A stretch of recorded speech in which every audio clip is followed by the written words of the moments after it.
साल 2018 में अदानी ग्रुप्स के चेयरमैन गौतम अदानी जी का नेटवर्थ 11.9 बिलियन डॉलर्स था और वो वर्ल्ड के 154th रिचेस्ट पर्सन थे। लेकिन 2022 में अदानी ग्रुप्स के चेयरमैन यानी गौतम अदानी जी का नेटवर्थ 123.7 बिलियन डॉलर्स तक पहुंच गए और वो दुनिया के 5th रिचेस्ट पर्सन बन चुके हैं। और इस मामले में उन्होंने वॉरेन बफेट और मुकेश अंबानी को भी पीछे छोड़ दिया है। पिछले सिर्फ 4 साल में गौतम जी ने 112 बिलियन डॉलर्स कमाए। लेकिन हैरानी की बात यह नहीं है कि इनकी नेटवर्थ इतने स्पीड से कैसे ग्रो कर रही है, बल्कि हैरानी की बात यह है कि अदानी जी के इतने तेज ग्रोथ के कारण माना जा रहा है कि 2050 तक इंडिया भी नेक्स्ट यूएसए बन सकता है।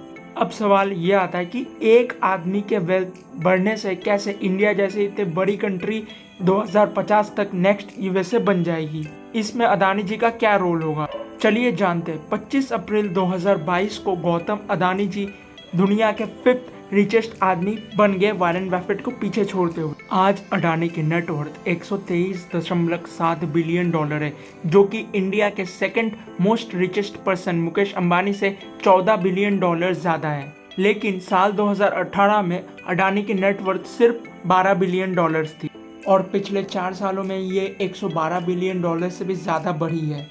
अब बात आती है ये हुई कैसे। दोस्तों, सबसे पहला रीजन है कोविड पैंडेमिक। अडानी ने कोविड के वेव के आने से पहले अपने हर फील्ड में बिजनेस को जमा रखा था, चाहे वो इंपोर्ट एक्सपोर्ट हो, लॉजिस्टिक्स हो, नेचुरल रिसोर्सेस हो, पावर जनरेशन हो या फिर विंड जनरेशन, मिलिट्री, सब जगह पे उन्होंने अपने बिजनेस को जमा रखा। अडानी ग्रुप की कंपनी स्टार्टिंग से लेके एंड तक अपने हर काम खुद ही कर सकती थी।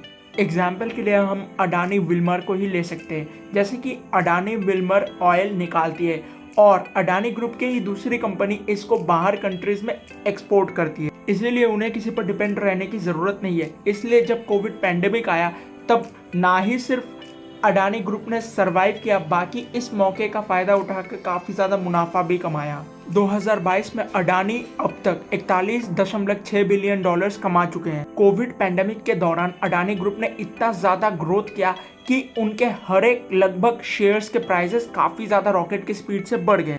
अडानी के ग्रोथ के पीछे जो दूसरा सबसे बड़ा मेन रीज़न है वो है रशिया यूक्रेन वॉर।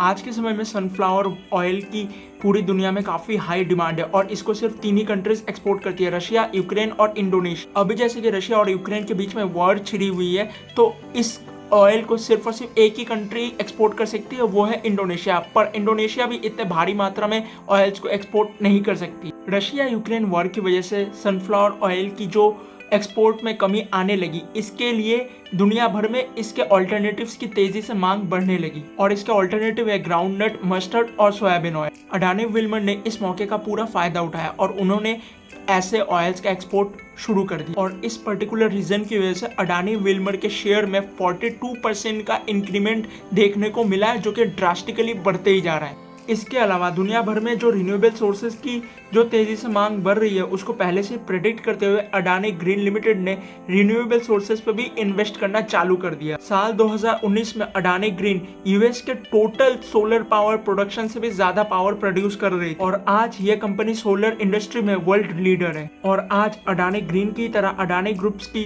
दूसरे कंपनीज भी काफी तेजी से ग्रो कर रही है। लेकिन इंडिया को आगे ले जाने में सिर्फ गौतम अडानी ही इम्पोर्टेंट रोल प्ले नहीं करेंगे, इसमें कई सारे बिलियनियर्स भी एडेड होंगे। फोर्ब्स के मुताबिक 2022 में इंडिया में कुल 166 बिलियनियर्स हैं और आज इंडिया बिलियनियर्स के लिस्ट पे दुनिया में 3rd नंबर पे है। ऐसा बिल्कुल भी नहीं था कि ये बिलियनियर्स इंडिया में पहले से ही मौजूद थे, बल्कि इनमें से ज्यादातर बिलियनियर्स ये पिछले 3 या 4 साल के स्पैन में ही बने हैं। इन सबके इतने अच्छे ग्रो करने के पीछे सबसे बड़े कारण है नए नए यूनिकॉर्न्स। यूनिकॉर्न उन कंपनीज को कहा जाता है जिनका वैल्यूएशन $1 बिलियन US से ज्यादा होता है। 2011 तक इंडिया में सिर्फ एक यूनिकॉर्न प्रेजेंट था, लेकिन आज के डेट पे 94 यूनिकॉर्न्स हैं, जो कि सिर्फ इन 3 से 4 सालों में बने हैं। इन यूनिकॉर्न्स के कारण इंडिया आज के डेट पे हर एक सेक्टर में ग्रो कर रहा है। लेकिन इंडिया को सुपर पावर बनाने के पीछे सिर्फ और सिर्फ ये यूनिकॉर्न से नहीं होंगे, बल्कि इंडिया के काफी सारे सेक्टर्स काफी अच्छे तरीके से ग्रो कर रहे हैं। इंडिया आत्मनिर्भर भारत को ध्यान में रखते हुए पूरी तरीके से सेल्फ रिलायंट होने की प्रयास कर रहा है। डिफेंस सेक्टर को आगे बढ़ाने के लिए इंडियन गवर्नमेंट ने रिलायंस